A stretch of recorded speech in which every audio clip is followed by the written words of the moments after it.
Olá, turma! Sejam todos bem-vindos a mais uma aula do nosso projeto Fique em Casa Aprendendo. Sou o professor Alex, disciplina Química, e uma dica: pegue seu caderno, caneta, lápis, borracha.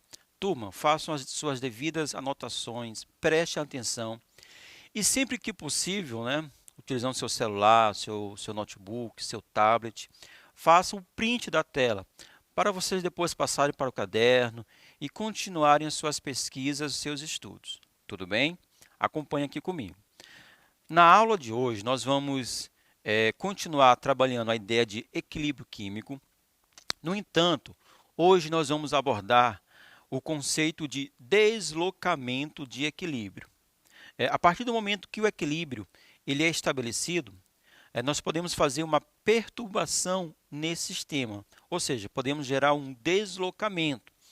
E esse deslocamento ele poderá ser ou para o lado dos produtos ou para o lado dos reagentes, certo? Na aula de hoje, olha só, então nós vamos recordar a ideia de processo reversível e vamos ver as condições para o estabelecimento do equilíbrio e vamos entrar no princípio de Le Chatelier, que nos dá a ideia de como que uma ação feita no equilíbrio pode gerar o seu deslocamento. Tudo bem? E, por fim, vamos trabalhar algumas questões relacionadas à ideia de deslocamento de equilíbrio. Acompanhem comigo, turma. Então, processo reversível. Por que iniciar pela ideia de processo reversível? Processo, turma, é o mesmo que reação. Então, reação reversível. E nós temos também as reações irreversíveis. Algumas reações químicas elas são irreversíveis, ou seja, quando os reagentes formam os produtos, esses produtos eles não voltam na forma de reagente. Por exemplo, a queima. A queima é um processo irreversível. Nós temos muitas reações irreversíveis, mas também temos muitos processos reversíveis. E aí, no processo reversível, os reagentes geram os produtos, só que, a partir de um certo tempo, os produtos eles vão regenerar uma parte dos reagentes, certo? E, em um processo reversível, então eu vou ter, na verdade, duas reações acontecendo ao mesmo tempo. Reagentes gerando produtos regenerando os reagentes. Como eu tenho duas reações acontecendo de forma simultânea, eu posso chegar, em um certo momento, a um estado de equilíbrio químico. Então, turma, como eu tenho duas reações acontecendo de forma simultânea, cada reação vai apresentar uma velocidade. Cada reação vai apresentar sua velocidade, que eu vou chamar de velocidade da reação direta e velocidade da reação inversa. Show? Quando essas duas velocidades se igualarem, nós atingimos o equilíbrio químico. O equilíbrio químico ele é estabelecido, ele é alcançado, ele é atingido quando as velocidades das reações direta e inversa se tornam iguais. Num gráfico, olha só aqui, turma. Num gráfico, eu vou perceber o momento do equilíbrio quando as velocidades se igualarem. Então, nós temos aqui a reação direta, reagentes gerando produtos, e essa reação ela tem a sua velocidade vai diminuindo com o passar do tempo. Por quê? Porque os reagentes vão sendo consumidos. Então, a tendência da curva da reação direta, a tendência ela é decrescente. Assim como a reação inversa, que é produtos originando reagentes, então a tendência é crescer, porque eu tenho, com o passar do tempo, um aumento da quantidade de produtos. Uma curva desce, a outra cresce. Vai chegar um momento que as duas se igualam, e a partir daí o valor não muda mais. Ou seja, essas velocidades tornam-se constantes. Então, nesse momento, turma, nós atingimos o equilíbrio químico. Então, a condição para o equilíbrio é que as velocidades das reações direta e inversa se igualem. Bom, agora vamos falar do princípio de Le Chatelier.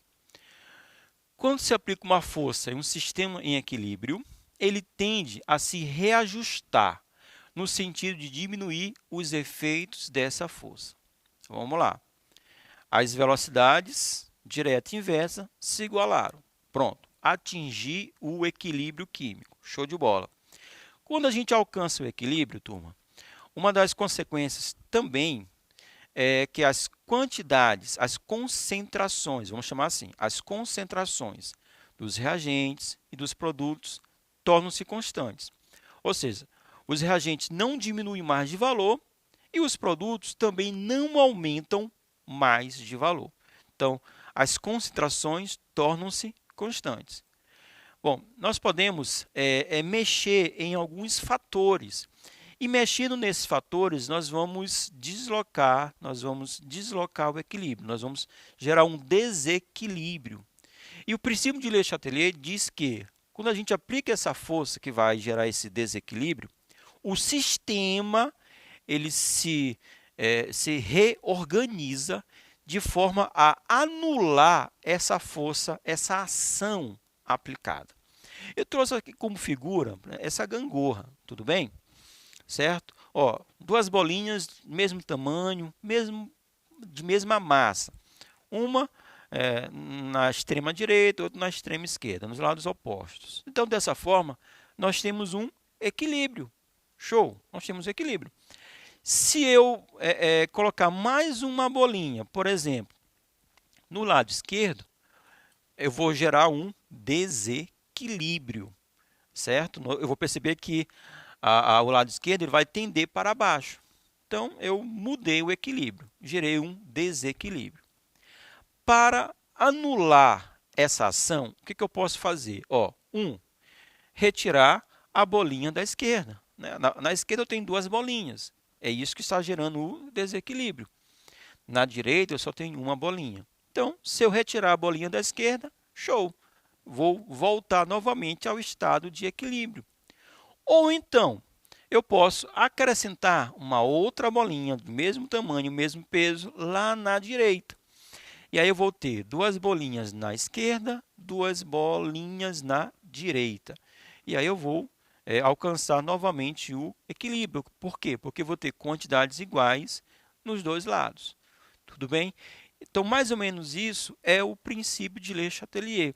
Se eu apliquei uma força que gerou um desequilíbrio, se eu gerei uma ação que gerou um desequilíbrio, o sistema vai se reorganizar de forma a anular essa ação aplicada.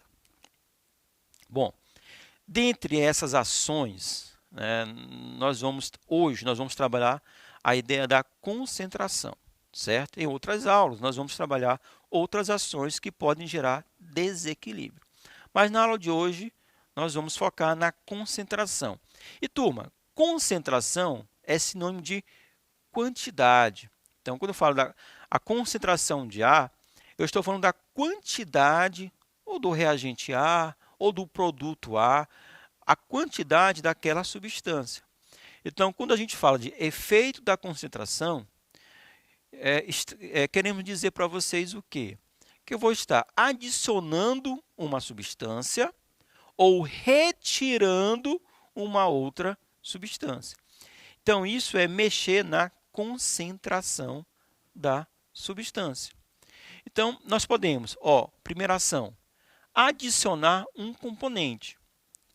No entanto, prestem atenção, eu tenho uma reação química, uma equação química. Então, se eu tenho uma equação química, eu tenho dois lados. Eu tenho reagente e produto. Reagentes, produtos. As duas setas, elas representam uma reação reversível, mas eu tenho reagentes, os reagentes ficam no lado esquerdo e eu tenho produtos que vão ficar no lado direito. Então, se eu vou adicionar, é importante você observar na questão, no enunciado, onde eu estou adicionando. Se eu estou adicionando no reagente ou se eu estou adicionando no produto. Isso é extremamente importante. Tudo bem? Ó, aqui a reação ela é carbono sólido reagindo com o gás carbônico, produzindo 2 mols de monóxido de carbono, CO. Tudo bem? Quando adicionamos CO2, certo? O CO2 está em qual lado? E faz parte de qual lado da equação química? Reagente ou produto? Observando, o CO2 está no lado do reagente. Então, eu estou adicionando um reagente. Olha só. Quando adicionamos CO2 ao equilíbrio, imediatamente ocorre um aumento na concentração desse composto, porque eu estou adicionando, que irá acarretar aumento do número de choques entre o carbono e o gás carbônico. Isso favorece a formação de CO. Né? Quando aumenta a quantidade de choques, então vai aumentar a quantidade de produtos formados. Então, o equilíbrio vai se deslocar para o lado direito. Então, eu adicionei no reagente, o equilíbrio vai se deslocar para o lado direito. E aí fica notório quando a gente utiliza essas setas. A maior seta está para o lado direito. Isso quer dizer que o equilíbrio foi deslocado para a direita. Agora, se eu adicionar o CO, o monóxido de carbono, mais uma vez a pergunta, o monóxido está em qual lado? Observando a equação química, o monóxido está no lado do produto. Então, agora eu vou adicionar uma substância ao produto. Então, fazendo isso, imediatamente ocorre um aumento na concentração do CO, do monóxido de carbono, transformando parcialmente em carbono sólido e gás carbônico, CO2. Então, nesse caso, o equilíbrio se desloca para o lado esquerdo. Portanto, turma, se nós adicionarmos produto, certo? O equilíbrio vai se deslocar para o lado dos reagentes. Ou seja, se adicionarmos lá no lado direito, o equilíbrio vai se deslocar para a esquerda. Show de bola? Estão acompanhando? Vamos lá. Agora, em vez de adicionar, nós podemos remover, podemos retirar ou um produto ou um reagente. Tudo bem? Então, em vez de adicionar, nós podemos remover substâncias. Quando retiramos parte de CO, o monóxido de carbono, que está lá no lado direito, ou seja, que faz parte dos produtos, imediatamente ocorre uma diminuição na concentração do composto. Lógico, né? Eu retirei, então eu estou diminuindo a quantidade dessa substância. E, como consequência, a velocidade da reação inversa diminui. Logo, a velocidade da reação direta, que é a formação do produto, será maior, favorecendo a formação de CO. Então, o equilíbrio vai se deslocar para a direita. Turma, faça, acompanhe comigo, por favor. Eu removi um produto, uma substância que está no lado do produto. Eu removi um produto, ou seja, estou mexendo lá na direita. O equilíbrio vai se deslocar para eu anular essa ação. Então, se eu retirei, como que eu anulo? Produzindo aquela substância que foi retirada. Então, se eu retirei no produto, o equilíbrio se desloca para o produto. Se eu retirar no reagente, o equilíbrio vai se deslocar para o lado do reagente. Show? De forma resumida, ó, se a gente aumentar a concentração, aqui os colchetes representam concentração. Então, se eu aumentar a concentração do reagente, deslocamento para a direita. Então, aumentei na esquerda, desloca para a direita. Se aumentar a concentração do produto, certo? O produto está onde? No lado esquerdo. Desloca para a direita. Então, adicionei na esquerda, desloca para a direita. Adicionei na direita, desloca para a esquerda. certo? Adicionei no produto, desloca para o reagente. Adicionei no reagente, desloca para o produto. Então, lado contrário. Fácil. Se diminuirmos, ou seja, se a gente fizer a retirada, então, se eu diminuir a concentração do reagente, deslocamento para o lado do reagente, que está no lado esquerdo. Então, se eu retiro na esquerda, desloca para a esquerda. Ou seja, quando a gente retira a substância, o equilíbrio vai se deslocar no sentido de repor o que foi retirado. Então, se eu retiro na esquerda, desloca para a esquerda. Se eu diminuir, retirar produto que está na direita, deslocamento para a direita. De forma bem rápida. Se eu adiciono em um lado, deslocamento no sentido contrário. Adiciono na direita, desloca para a esquerda. Quando eu retiro, o deslocamento é para o mesmo lado. Se eu retirar na direita, o deslocamento será para a direita. Show de bola. Vamos para algumas questões. Primeiro, o gráfico seguinte refere-se ao sistema químico hidrogênio reagindo com iodo, produzindo o iodeto de hidrogênio, ao qual se aplica o princípio de Le Chatelier. Isso quer dizer o quê? Que houve uma situação onde gerou o desequilíbrio dos participantes. Observe aqui o gráfico, certo? Até o tempo T1, a quantidade de H2, I2 e HI eram constantes. Mas no tempo T1, aconteceu, houve uma ação que gerou uma perturbação no equilíbrio, certo? E o que a gente percebe no gráfico? No gráfico a gente percebe que no tempo T1, a quantidade, a concentração do H2 aumentou. Aumentou assim, de forma bem rápida. Então, isso quer dizer que nós adicionamos o H2, certo? Então, no tempo T1, olha só a resposta, letra D. A adição de H2 em T1 aumentou a concentração de HI. Como nós adicionamos um reagente, o deslocamento é para o lado dos produtos. Maior formação de um produto ou dos produtos. Tudo bem? Olha só, próxima questão. No estudo da ação do gás venenoso CoCl2, usado como arma química, observa-se o processo de decomposição do mesmo, de acordo com a reação.